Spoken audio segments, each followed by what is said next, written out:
আমরা অনেক সময় আবেগ প্রবণিত হয়ে আবেগ দিয়ে অনেক কথা বলি, তো আবেগ দিয়ে সব কিছু হয় না। আপনার মানে ক্ষমতারও দরকার হয়, কারণ আমরা আপনাকে কেউ মেরেছে, আমাকে কেউ মেরেছে, আমি মানে পেশি শক্তি আমার নেই, আমি আপনার কিছু বলতে পারছি না, তাহলে আমরা বলি কি যে আল্লাহ তোমার বিচার করবে।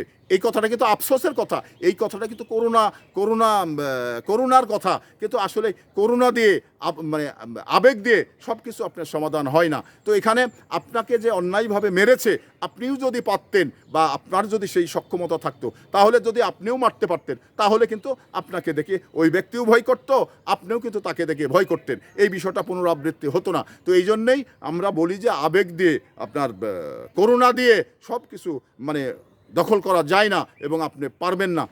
এটা কিন্তু মানে পরিষ্কার ভাষায়, এবং আমরা এটা অতীতেও দেখেছি, মানে বর্তমানেও দেখছি।